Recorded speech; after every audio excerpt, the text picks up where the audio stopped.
ከጳጳስ እኮ የማይስማማ አለ። ከካህን እኮ የሚጣላ አለ። ምህላ ይታወጅ። 65 ኢትዮጵያውያን ተገድለዋል። የአርሲ ደም ዲሲ ላይ ተጣራ። የሰው ስጋ ይሸጣል ኢትዮጵያ ውስጥ። ሰላም ጤና ይስጥልኝ ውድ የአርያ ሚዲያ ቤተሰቦቻችን እንደምን አላችሁ? በያላችሁበት ሰዓት አቆጣጠር እንዳላችሁበት ሁኔታ ሰላማችሁ ብዝት ይበል ማለት ፈልጋለሁ። ወንድም እህቶቼ፣ ታላቅ ታናሾቼ እንደየእድሜያችሁና እንደየክብራችሁ መጠን ሰላማችሁ ይብዛ። የአርሲ ወገኖቻችንን ነፍስ በአጸደ ገነት ያኑርልን። መከራ ውስጥ ያሉ ወገኖቻችንንም ያስብልን፣ የታሰሩትንም ያስፈታልን። ይህን ብያችሁ የዛሬ ፕሮግራሜን እጀምርላችኋለሁ። የምጀምርላችሁ ፕሮግራሜ ዛሬ ታዋቂዎቹ አሳሳሪዎች ተከሰሱ። የማህበራዊ ሚዲያ ላይ በጣም በምታውቁት በአነጋጋሪ በሆነውና የተለያዩ መረጃዎችና ማስረጃዎችን የሀገር አቀፍና በጣም የተደራጀ የተቀናጀ የቡድን ሌብነትን በማጋለጥ የሚታወቀው አወንታ በርሲሳን ጉዳይ በተመለከተ ማህበራዊ ሚዲያ ላይ እየተናፈሰ ያለው መረጃን በተመለከተ ፍርድ ቤት እንዲቀርብና ባንክ እንዲታገድበት መረጃ መውጣቱን በተመለከተ ያስኩላችሁን መረጃ አቀርብላችኋለሁ። አያይዤ ከሳሹንም ጭምር ከነማስረጃው አረጋግጥላችኋለሁ። 46 ኢትዮጵያውያን ተገደሉ።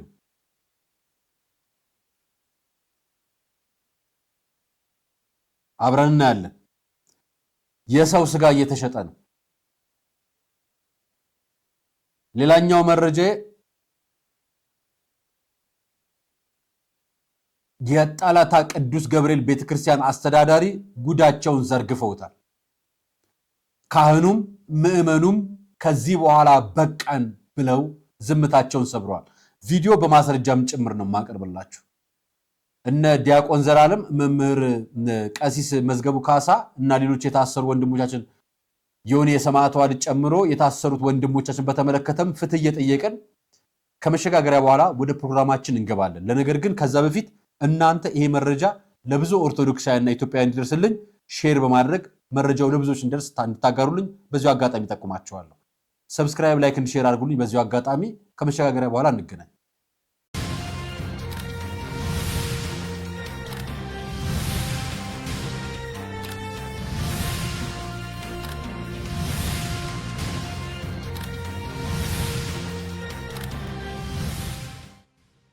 አመሰግናለሁ። የመጀመሪያ መረጃ የሚሆነው ይሄ ወንድማችን እንደምታውቁት አወንታ በርሲሳ ይባላል።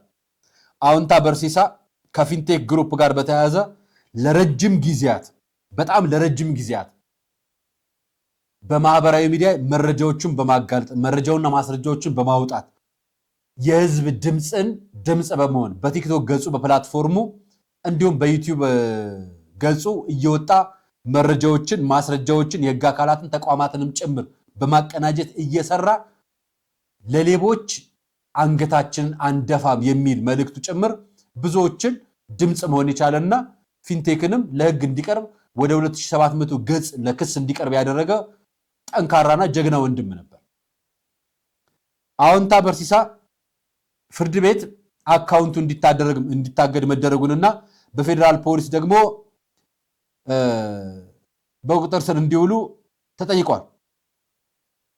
ክስ የቀረበው በፌዴራል የመጀመሪያ ፍርድ ቤት በለሚኩራ ክፍለ ከተማ ምድብ ችሎት ሲሆን ፍርድ ቤቱም ለእግዱ መነሻ ያደረገው ጠበቃው ዳጉላ ባቀረበው የፍትሐ ብሔር ዳጉላ የማህበራዊ ትስስር ገጽ ስሙ ነው ባቀረበው የፍትሐ ብሔር ክስ ሲሆን ከአወንታ በርሲሳ ተጨማሪ ወገን አበበና ሌዊ አጎናፍር ወይም በቲክቶክ ስሙ ሌዊ የሳባ አባት የተባሉ ግለሰቦች ተከሳሽ ሆነው እንደቀረቡ ምንጮች ገልጸውልናል ይላል።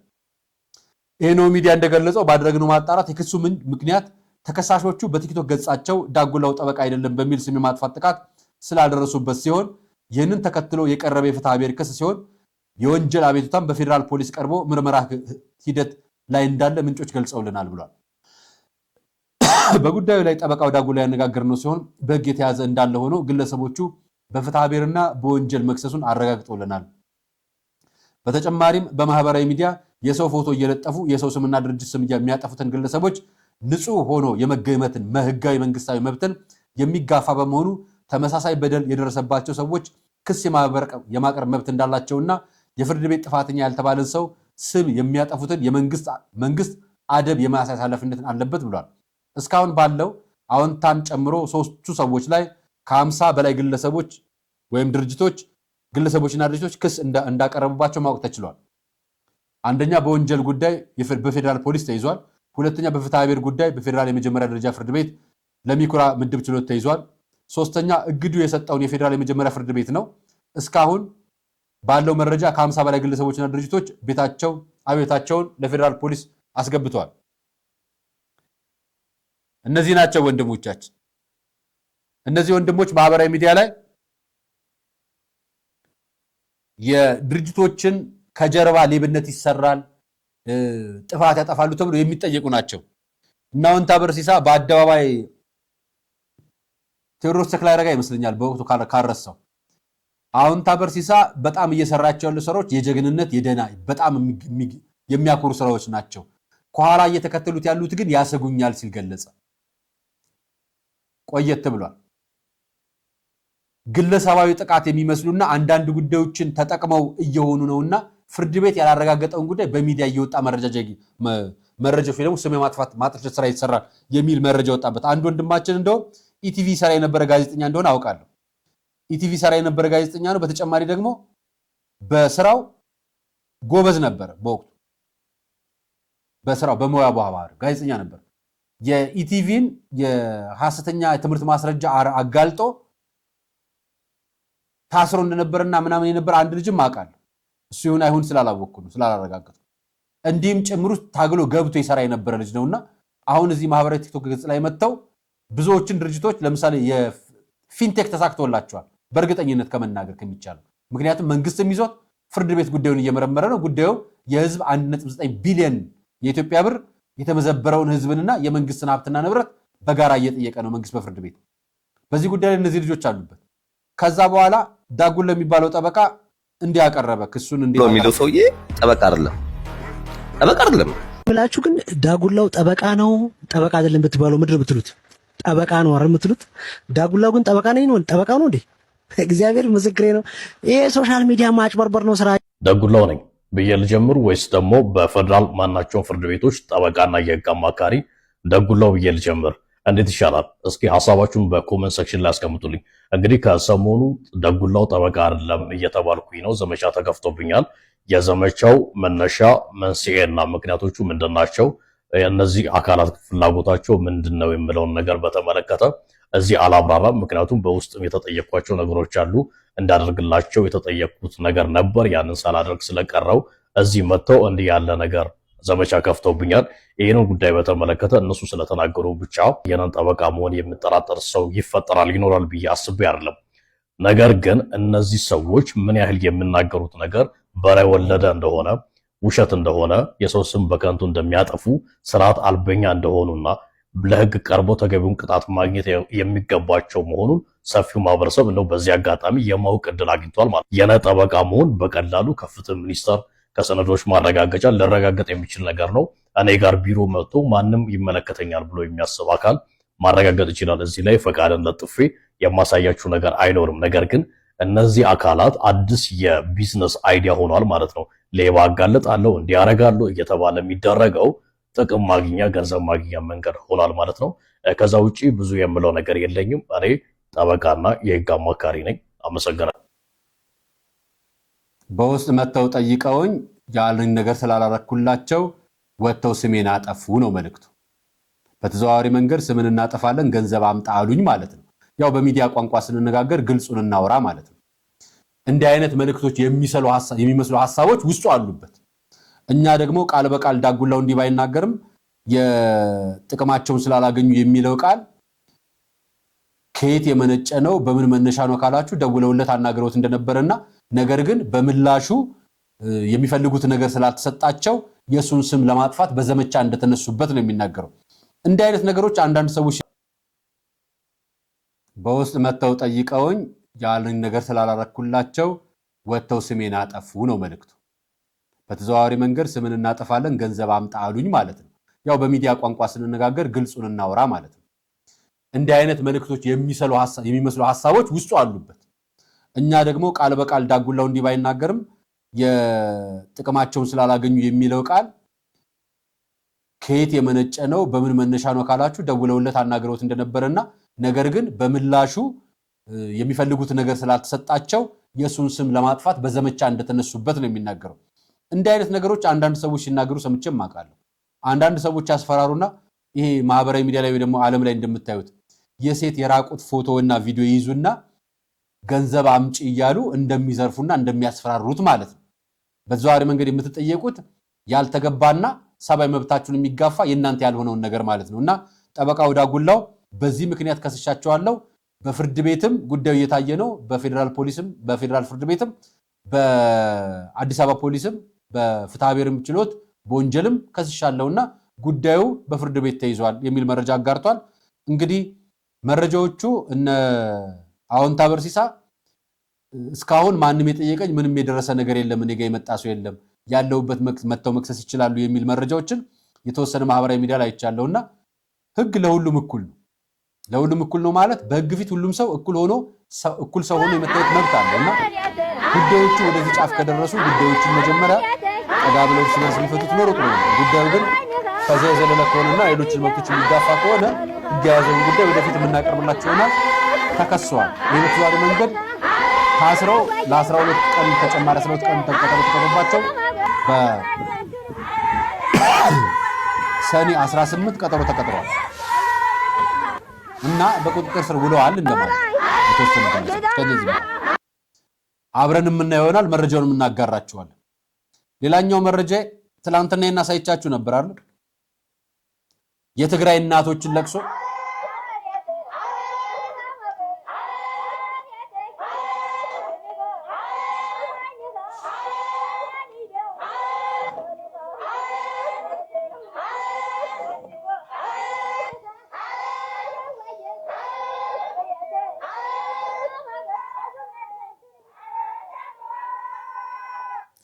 በራያ የተቃጠለው ቤተክርስቲያን ነበር ያሳዩአችሁ አይደል? እኚህ እናቶች ከ8 ዓመት በላይ ያለቀሱ ነው። ከ8 ዓመት በላይ ጦርነቱ ከጀመረ ጀምሮ ደግሞ ምሬታቸውም ለቅሷቸውም ሐዘናቸውም በዝቷል። ቤተክርስቲያኖቻቸው በጥይት ተመተዋል፣ ተነድለዋል፣ ልጆቻቸው ተገድለዋል፣ ሞተውባቸዋል፣ መስዋዕት ሆነዋል። አሁን ቤተክርስቲያናቸው ተቃጥሏል።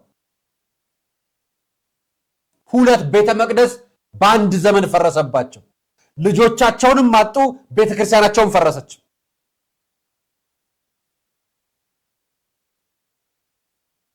ይሄ ግን የራያ እናቶች ላይ ብቻ የደረሰ ነው። አማራ ክልል ይሄ ያልደረሰባችሁ፣ ወለጋ ይሄ ያልደረሰባችሁ፣ ኦሮሚያ ውስጥ ያልደረሰባችሁ፣ ሶማሊያ ያልደረሰባችሁ፣ አፋር ያልደረሰባችሁ፣ ደቡብ ክልል ያልደረሰባችሁ፣ ጅጅጋ ያልደረሰባችሁ፣ አሱሳ ያልደረሰባችሁ፣ ቤተ መቅደስም ህንፃ ስላሴም አልደረቀባችሁም፣ አልሞተባችሁም፣ አልተገደለባችሁም፣ ዘመዳችሁ የሞተ የለም፣ የተገደለባችሁ የለም፣ ያለቀሳችሁ የላችሁ። ለምን አልኳችሁ መሰላችሁ? ይሄ ዜና 46 ነበር ያልኳችሁ አይደል? ልጨምርላችሁ። በሳውዲ አረቢያ ከሐሚስ ሙሻየት እስር ቤት ውስጥ ከ200 ኢትዮጵያውያን ውስጥ 65ቱን ገደሏቸው።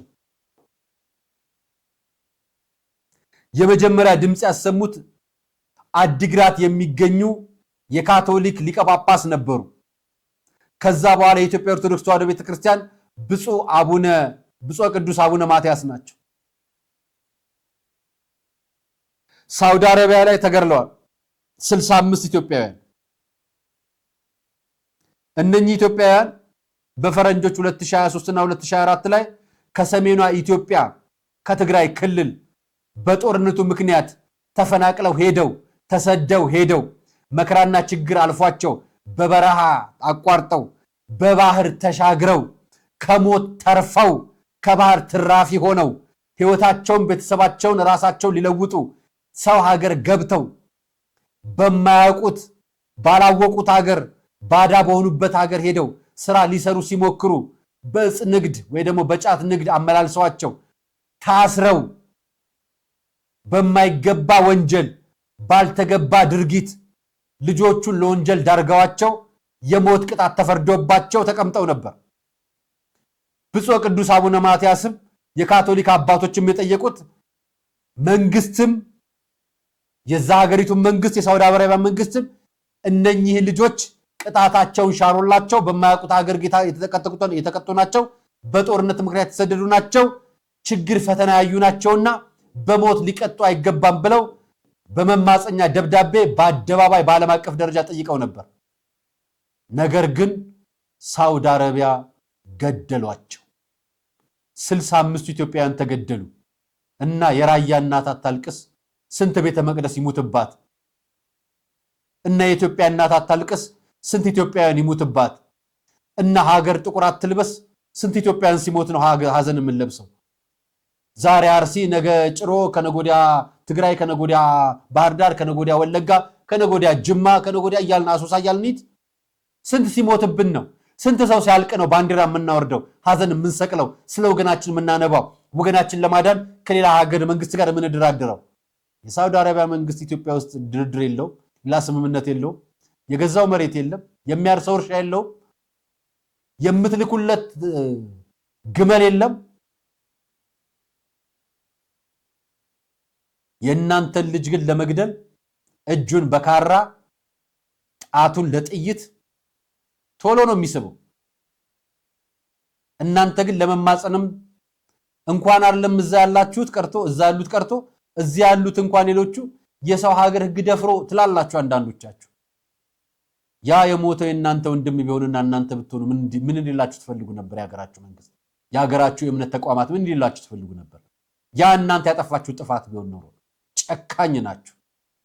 ይኸው በነገራችን ላይ እዚህ ሆናችሁ የአባቶችን መማፀን የተዘባበታችሁ ኢትዮጵያውያን ናችሁ። እናንተ የገደላችኋቸው እናንተ ናችሁ። ሳውዲ አረቢያ ካሉት ነፍሰ ገዳዮች በላይ እዚህ ያላችሁት ነፍሰ ገዳዮች እናንተ ናችሁ። ጨካኞች እዚህ ያላችሁት። እነዛ ቢተርፉ ቢማጸኑ እኚህ የሚያለቅሱ እናቶች አፈር አመድ ላያቸው ላይ የለበሱ ስለ ቤተ መቅደስ ጨለማው ሲገዛ በዚህ ከተሞች የራሱ ግን የራሱ መልክ ያለው አንድ ስላለው ብዙዎቹ በስም ብቻ የሚያውቁት አንዳንዶቹን ሌሎቹ ደግሞ የኑሮ አማራጭ ያደረጉ ሰፈር ቼችኒያ ብዙዎቹ እዚህ የሚመጡት ለመዝናና ቢሆን ለብዙ ሴቶች ግን ሰፈር ቢሯቸው ነው። በደማቅ መብራቶች ስር የሚቆሙ እነዚህ ሴቶች ጀርባ በሺ የሚቆጠሩ ያልተሰሙ ችግሮች አሉ። አንዳንዶቹ ከገጠር የተሻለ ሕይወት ፍለጋ መጥተው መንገድ ሳቱ ናቸው። ሌሎቹ ደግሞ ቤተሰብን ለማስተዳደር ስለ ራሳቸው ለጨለማ አሳልፈው የሰጡ ናቸው። ቼችኒያ ውስጥ ፍቅር አይሸጥም፣ የሚሸጠው ጊዜና ዕቃ ብቻ ነው። በብርድና በጭጋግ የተሸፈነ መንገድ ዳር የቆሙ እነዚህ ሴቶች ስታዩ የሚደበቁና የሚከለሉ የተለያዩ ህይወቶች አሉ። ብዙዎቹ እዚህ የሚቆሙት ምርጫ ኑሯቸው ሳይሆን አማራጭ አጥተው ነው። ከእያንዳንዱ ድርድር ጀርባ የሚራብ ልጅ አለ፣ የታመመ ወላጅ ወይም ደግሞ የተሰበረ ተስፋ አለ።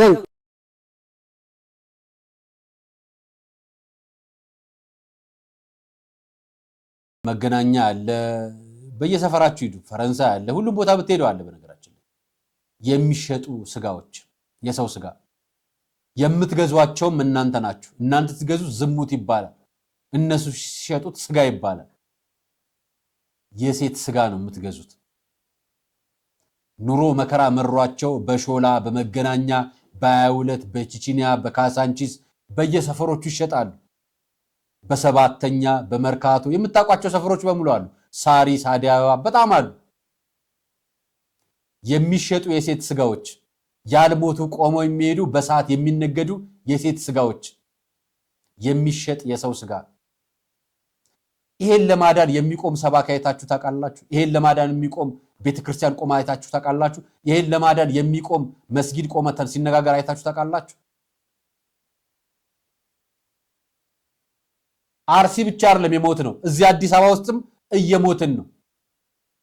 አርሲ ብቻ አይደለም የተገደል ነው፣ እዚሁ እኛ ራሳችን የገዛ እህቶቻችንን እየገደልናቸው ነው።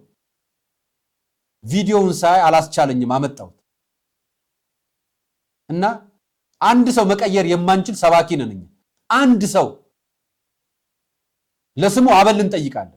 ለስሙ የምንሰብክበትን የትራንስፖርት አበል፣ የውሎ አበል ከዚህ በታች አልቀበልም የምንል እንጠይቃለን። ሰባኪ ሆነን በስላሴ ዩኒቨርሲቲ ኮሌጅ ተመርቀን በስነ መለኮት ተመርቀን በኢቫንጀሊካል ተመርቀን በመስጊድ ተመርቀን በመጅሊስ ተመርቀን ከዚህ ውስጥ አንዱን አናድንም። አንዱንም ከስጋ ሽያጭ አናወጣቸው። ስጋቸውን እየሸጡ ነው የሚኖሩት እነሱ። ከስጋ ሽያጭ ያወጣ ነው አንድ ምዕመን የለንም። እና ሰው በእርድ ቀርቦላቸዋል። አጭር ቀጭን የገጠር የከተማ እያለ ወጥቶላቸዋል። ተስፋ የቆረጠ ችግራቸውን ይዘው ወጥተው ነው ስጋቸውን የሚሸጡት እነሱ። እኔና እናንተ ግን በኃጢአት እንገዛቸዋለን፣ ዝሙት በሚባል ኃጢአት። ታዲያ እኛንን ቆመን አርሲ አይገደሉ እንትና አይገደሉ ብለን የምንጮኸው የኃጢአት ክምር ተሸክመ እነዚህን እያየን አለማስተው አለማገዝ አለመደገፍ ኃጢአት መሆናችን ሳይገባን ቀርቶ ነው። ኃጢአት እኮ ነው። አጠገባቸውን ያለውን የክርስቶስ ስጋና ደም የለበሱ በአምሳል የተፈጠሩ እነዚህን ልጆች ያላገዝን እኮ እኛ ስለ አርሲው ጩኸት ብንሰማ ምኑን ጩኸታችን ነው? አርሲዎች ምን ይናገራሉ መሰላችሁ? ላሰማችሁ። አሁንም ማሳያችሁ አባት አርሲ ላይ የጠለታ ቅዱስ ገብርኤል አስተዳዳሪ ናቸው። የሞቱት ሰዎች ሲናገሩ ውሸትህን ነው የሚሏቸው። እሳቸው ሬሳ አጠገብ ቆመው ነው የሚናገሩት። ውሸት አምነን ብሎ የሚክዳቸውን ችግሩ ያለው ጫካ አይደለም ቢሮ ውስጥ ነው ብሎ እውነት ተናግሬ ልሙት እያስፈራሩኝ ነው እያስፈራሯቸው። ስለዚህ እኚህን አባት ካሉበት አስወጣ። ተቃጥሏል ትላለህ። ቪዲዮአቸውን ግን ተመልከቱ። ስልክ ተደውሎ መጨረሻ ላይ አቶ እንትን ባሻ ግርማ የሚባሉ እንትን ያዛሉ እኛ ጋር አድማ በትኖች እነኛ ሁሉ ነው እንግዲህ የሞተው 2 ሰው ነው። የተቃጠለው ጭራ ቤትም አልተቃጠለ ነው። ይሄ ሁሉ ንብረት ጠፍቶ ወድሞ ተዘርፎ ይሄ ምላሽ እየተሰጠን ስንጨቃጨቅ በስልክ ማክሰኞ ለታ መጨረሻ ላይ ጭንቅላቴን አመመኝ። መጨረሻ የኔን ስልክ ስጣቸው አሉኝ። ይሄ ባሻ ግርማ የሚባል ተመቶ እዛ ነው ያለ። ስጣቸው የኔን ስልክ እዛም ወዲያ አረጋልኝ። ያ ስልክ መደወል ቆመ። ከየት አንጥተህ ነው ይሄን የምታደርገው? ማስፈራሪቸው ብፈራም አልናገርም ብል መሞት አይቀርም። ተናግሬም እንዲህ ብሎ ሞተ ማለትም አንድ ስም ነው እና ይሄን ያህል ነው። አልተደመጥንም። ምን እንደሆነ ግራ ገብቶናል። ችግሩ ቢሮ ውስጥ ነው ያለው፣ ጫካ አይደለም ቢሮ ነው ያለው።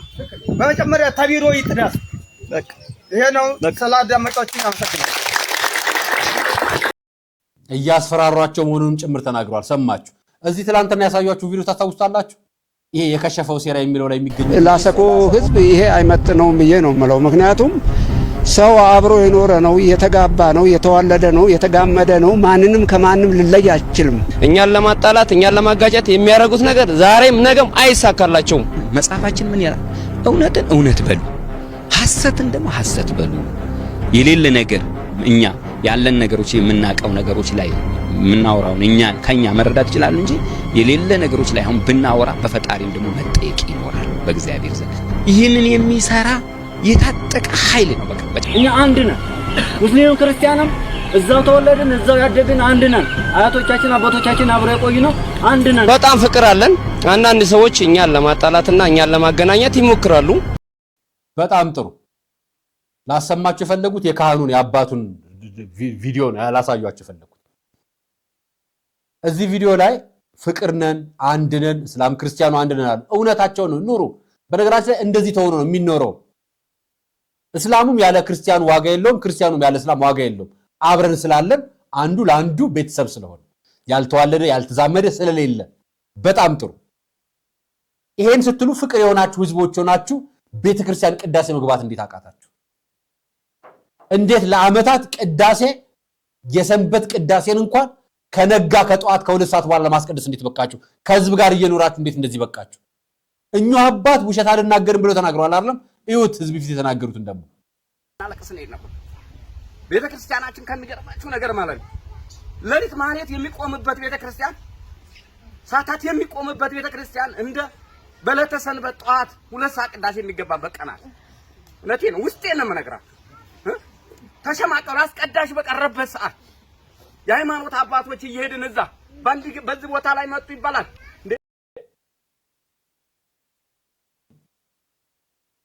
ለዓመታት ቅዳሴ ማስቀደስ አቅቷቸው እንዲህ በፍቅር የተጋመዱ ህዝቦች እንደሆኑ እየነገሩን ቅዳሴ ማስቀደስ እንዳቃታቸው ደግሞ በእንባ ይነግሩናል።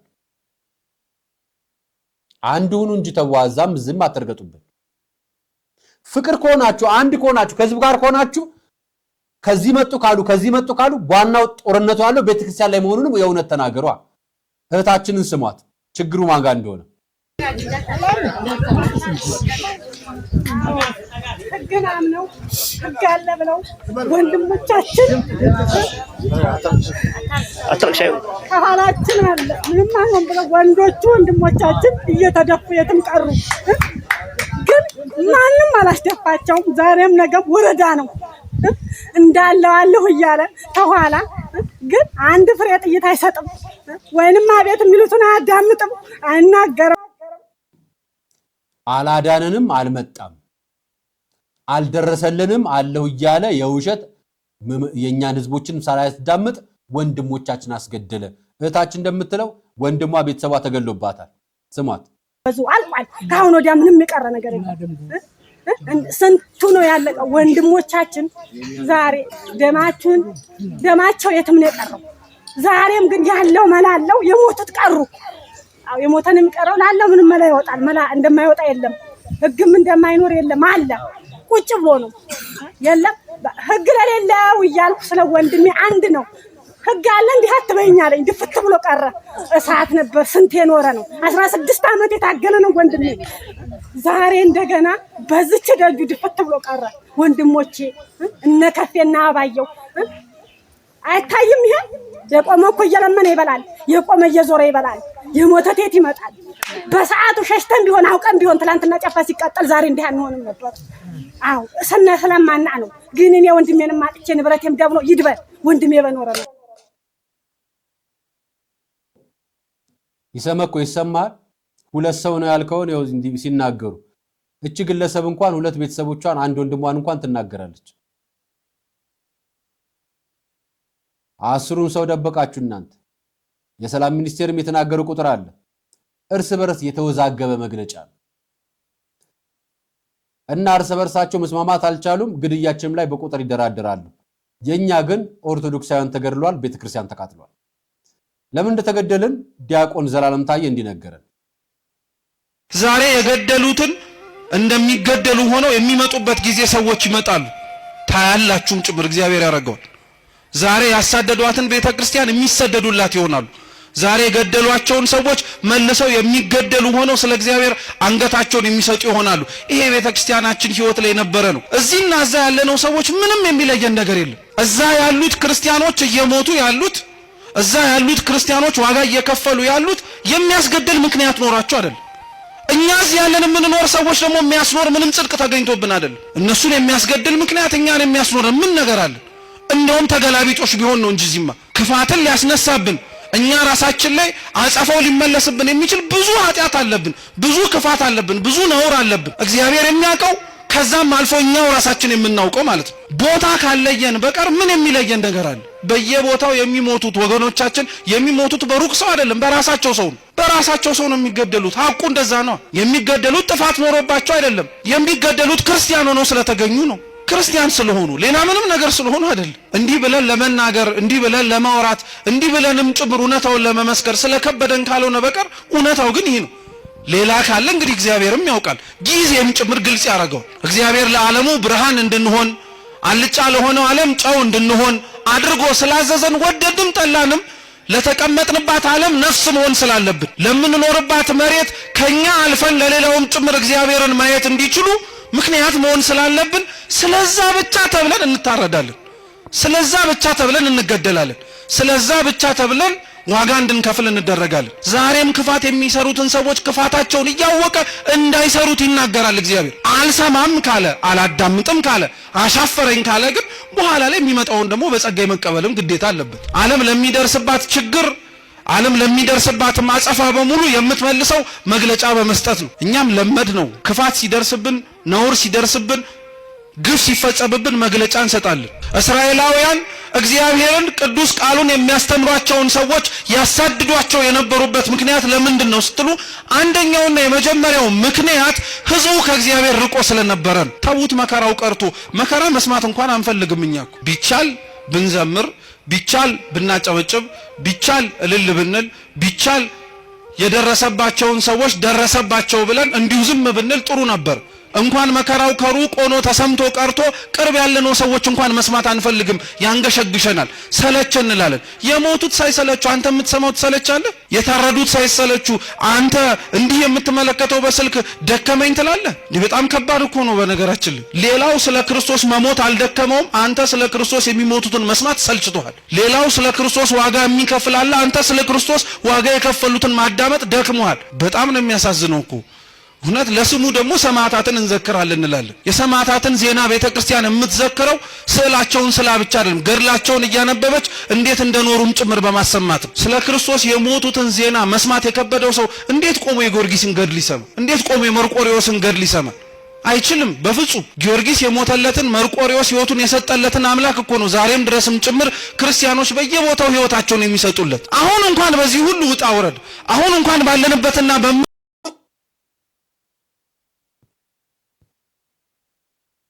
ዲያቆን ዘላለም ታዬ የነገረን ደረቅ እውነት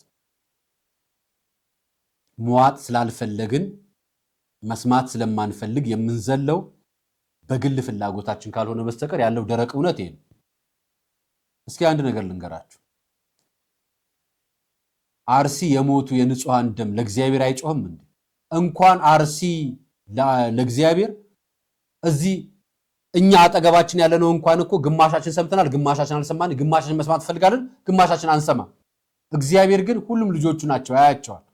ንጹሃን ገበሬዎች ናቸው፣ የዋሃን ቅዳሴ መቀደስ አቅቷቸው ቀን 2 ሰዓት እየገቡ ቅዳሴ የሚቀድሱ ማህሌት መቆም ተከልክለው ከምዕመኑ በፍቅር ካሉበት ህዝብ መካከል ጦር የያዘና መሳሪያ የያዘ ባጠገባቸው ተቀምጦ ቅዳሴ ቤተ መቅደስ መግባት ሳይቀሩ እየተቸገሩ እየተሰቃዩ ያሉ ምዕመናን ናቸው። አንድ ነገር ልንገራችሁ። የአርሲ ደም ዲሲ ላይ ተጣራ። የአርሲ ደም ዋሽንግተን ላይ እየጮኸ ነው። በምን አልኳችሁ መሰላችሁ? በዚህ ደብዳቤ። ይሄን ደብዳቤ የጻፉት ዋሽንግተን ዲሲ ሀገረ ስብከት ጽሕፈት ቤት ነው።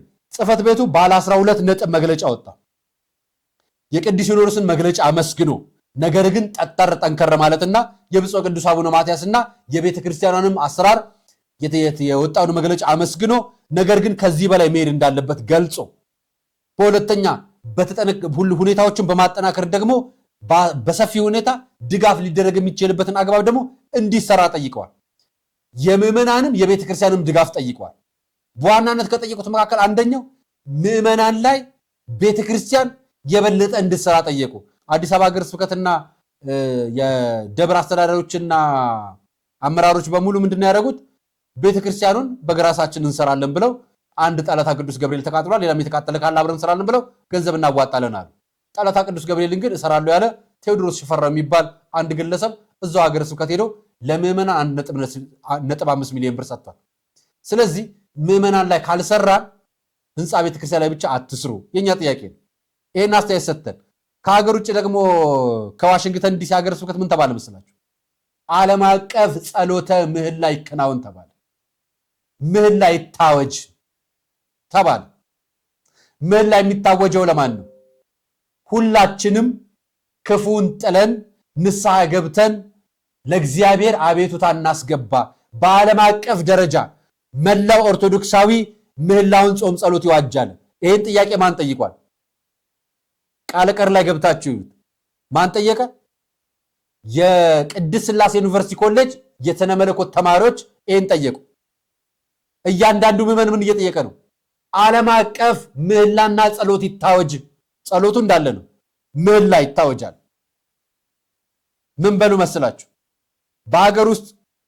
በሀገር ውስጥም በውጭም ባሉ አብያተ ክርስቲያናትም ዓለም አቀፍም የጾምና የጸሎት የምህላ አዋጅ እንዲታወጅ ቢደረግ ብሎም በኢትዮጵያ ክርስቲያኖች ላይ የሚፈጸመው አረመኔያዊ ድርጊትና የግድያ የመላው ዓለም ክርስቲያኖች በተለይም የኦርቶዶክሳውያን የጋራ መከራ በመሆኑ ለሀታ ቤተ ክርስቲያናት በማሳወቅ በጸሎት እንዲያስቡን ጥያቄ እንዲያቀርብ መንፈሳዊ መልእክታችን እናስተላልፋለን። እንኳን አይደለንም ኢትዮጵያውያኖች አሃታ ቤተ ክርስቲያናት 5 ቤተ ክርስቲያናት አብረው ጸሎትን እንዲያደርጉን ምህላ ይታወጅልን ሲሉ ጠየቁ። እውነት እነግራችኋል፣ ከጧት እስከ ማታ ፕሮግራም ገብታችሁ ኦርቶዶክሳዊ ልጆችን ብታዩ ምህላ ይታወጅልን ነው የሚሉት። ይሄ እኮ እግዚአብሔር ላይ ማመጽ አይደለም፣ እግዚአብሔርን መጠየቅ። እግዚአብሔርን በጸሎት እንጠይቅ፣ በምህላ እንጠይቅ። ኃጢአታችን በስቷል፣ በደላችን በስቷል፣ ክፋታችን በስቷል። እንታረቅ። እርስ በርስ አልስማማ ብለናል፣ አልግባባ ብለናል። ከጳጳስ እኮ የማይስማማ አለ። ከካህን እኮ የሚጣላ አለ። ጉቦ ከፍሎ የተቀጠረ ካህን እኮ ይጣላል። እግዚአብሔርን አስቀይሙታል። መጀመሪያው አገልግሎቱን ገጠር አላገለግልም ብሎ ከተማ የሚያገለግል እኮ ከልጅነቱ የተማረ የአብነት ትምህርት የተማረ አገልጋይ እኮ አለን። አሰራር ለመሆን ጉቦ የሚከፍል እኮ አለን። ከእግዚአብሔር ተጣልተናል ሲባል አልተጣላንም ብላችሁ ዝም ከምትሉ ነገም ሌላው ሰው እንዳይሞት ምን ላይ ይታወጭ። ይሄ መልእክታችን ነው። ባለ 12 ነጥብ አቅርበዋል። ለኢትዮጵያ ሕዝብም ለኢትዮጵያውያኖችም በሙሉ በጋራ ጸሎት አድርገዋል። እነኚህ ናቸው አባቶች። እንደምታውቁት ቀሲስ ዶክተር ዘበነ ለማ የሀገር ስብከቱ ስራ አስኪያጅም ጭምር ነው። ብፁዕ አቡነ ፋኑኤልም የሀገር ስብከቱ ሊቀ ጳጳስ ናቸው። እኚህ የምታያቸው ካህናት በሙሉ በሀገር ስብከቱ የሚገኙ የቤተክርስቲያን አስተዳዳሪዎች ካህናት ናቸው፣ መነኮሳት ናቸው። እነኛ አባቶች በጋራ በሆነው ባለፈው በ30 በቅዱስ ሚካኤል ቤተክርስቲያን ካህናት፣ መነኮሳት፣ ምዕመናን በሙሉ ጸሎተ ምህላ ይዘው ነበር። አሁን በዓለም አቀፍ ደረጃ እንዲደረግ ጠይቀዋል። ቅዱስ ሲኖዶስ እንግዲህ ለዚህ ጉዳይ ምላሽ ይሰጣል ብለን እናስባለን። እንግዲህ ጉዳዩን አብረን እናየዋለን። የዛሬ ቆይታዬን ይመስል ነበር። ወንድሞቼ እህቶቼ፣ አርያ መካሻ ነበር ፕሮግራሙን አዘጋጅቼ ያቀረብኩላችሁ። ለነበረኝ ቆይታ አመሰግናለሁ። ሰናይ